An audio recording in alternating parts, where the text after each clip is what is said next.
खेती बाड़ी की भी मुझे बहुत सारी नॉलेज है।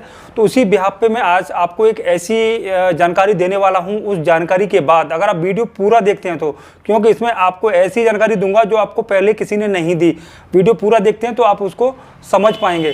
तो दोस्तों ज़्यादा देर ना करते हुए वीडियो को शुरू करते हैं।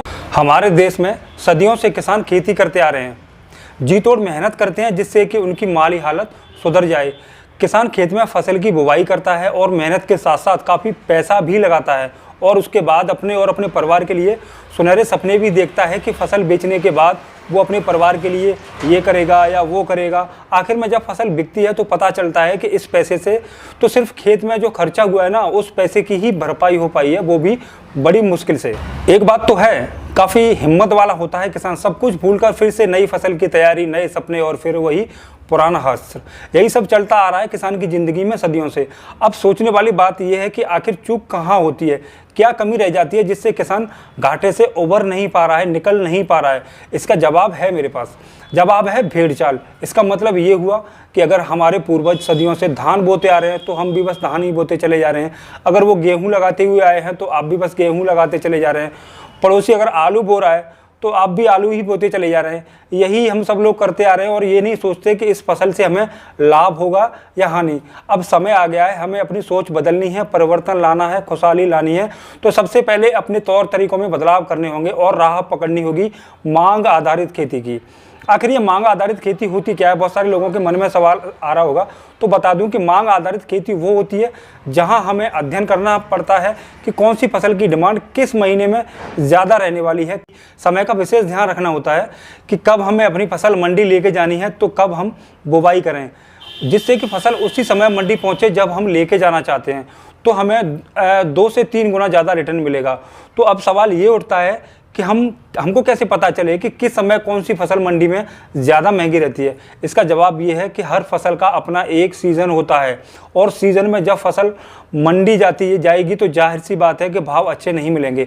तो अब हमें करना क्या है, अपनी फसल की बुवाई के समय को थोड़ा सा बदलना होगा। नॉर्मल समय से 20 से 25 दिन पहले हमें बुवाई करनी पड़ेगी या फिर 20 से 25 दिन आप बाद में बुवाई आपको करनी होगी।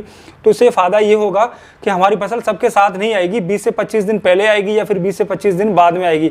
तो जाहिर सी बात है पैसा भी ज़्यादा मिलेगा।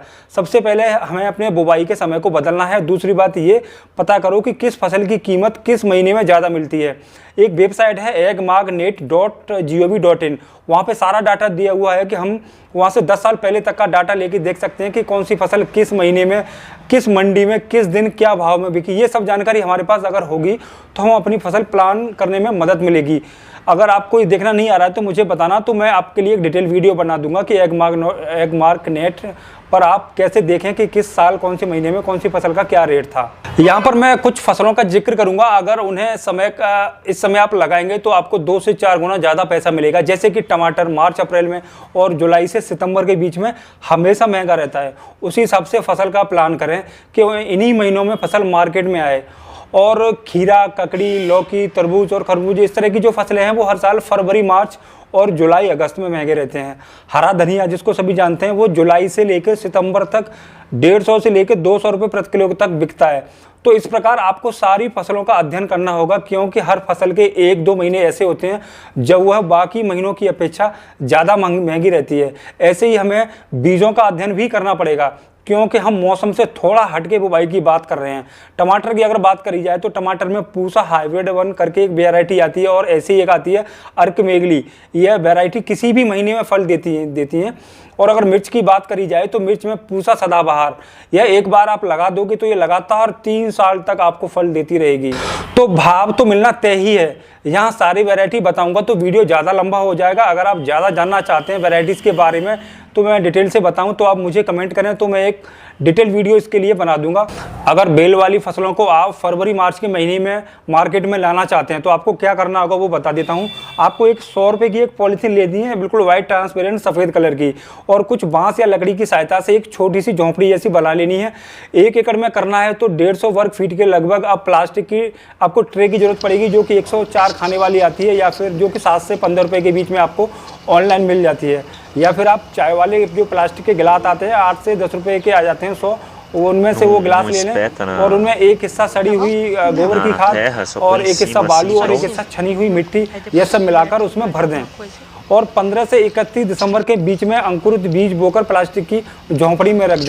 अंकुरित बीज आपकी समझ में नहीं आ रहे हैं तो मैं बता देता हूं कि बीजों को लेकर 12 घंटे के लिए पानी में डालकर छोड़ दें और 12 घंटे बाद पानी से निकालकर बीजों को एक सूती कपड़े में भिगोकर लपेटकर अंधेरे या फिर छायादार स्थान पर रख दें। तो आप 12 घंटे बाद देखेंगे कि उनमें अंकुरण निकल आया है। उनको ले जाकर आप ट्रे या कप में लगा सकते हैं। तो वहाँ पर आप नर्सरी तैयार हो जाएगी आपकी जो झोंपड़ी हमने बनाई थी। तो झोंपड़ी में नर्सरी तैयार होने के बाद आप फिर जैसे ही मौसम थोड़ा सा हल्का सा गर्म होने लगे तो आप इसको खेतों में लगा दें। खेतों में लगाने के 1 महीने बाद ही फसल मार्केट में जाने के लिए तैयार हो जाएगी। जी हाँ दोस्तों, क्योंकि 1 महीने तक हमने फसल को अंदर रखा हुआ था, एक झोंपड़ी के अंदर, ट्रे के अंदर या कप के अंदर हमने उगाया हुआ था। और वहाँ हमारी फसल उग गई है, 1 महीने की लगभग फसल हो गई है, तब तक बाहर का टेम्परेचर भी गर्म हो गया है। तो उस गर्म मौसम में आप उसको खुले खेत में लगा देंगे। खुले खेत में आपको लगाने के बाद 1 महीने के बाद ही हमारी फसलों पर फल आना शुरू हो जाएंगे। तो जाहिर सी बात है, फरवरी मार्च में ज़्यादातर लोग बेल वाली सब्जियां लगाते हैं, तो आपकी उस समय मार्केट में जाने के लिए तैयार हो जाएगी। तो इस तरह से आप कई ज़्यादा गुना पैसा कमा सकते हैं। तो यहाँ पर आपको अध्ययन करना यही था कि बीज आपको मौसम के हिसाब से लेने हैं, क्योंकि आप समय से हटके खेती करेंगे तो ही आपको फ़ायदा होगा। क्योंकि मौसम की खेती तो सभी लोग करते हैं, जो बिना मौसम की फसलें होती हैं वही हमें ज़्यादा रिटर्न देती हैं। तो इसके लिए आपको अध्ययन करना होगा, पता करना होगा कि किस मौसम में कौन से बीज लगाएं तो हमें ज़्यादा प्रॉफिट देंगे और कौन सी फसल को किस मौसम में लगाएं। तो इसके लिए सबसे अच्छा विकल्प ये है कि आप agmarknet.nic.gov.in एक वेबसाइट है, वहाँ पर जाके आप स्टडी कर सकते हैं कि किस महीने किस फसल का रेट ज़्यादा रहता है या कम रहता है। तो उम्मीद करता हूँ आपको आज का वीडियो अच्छा लगा होगा।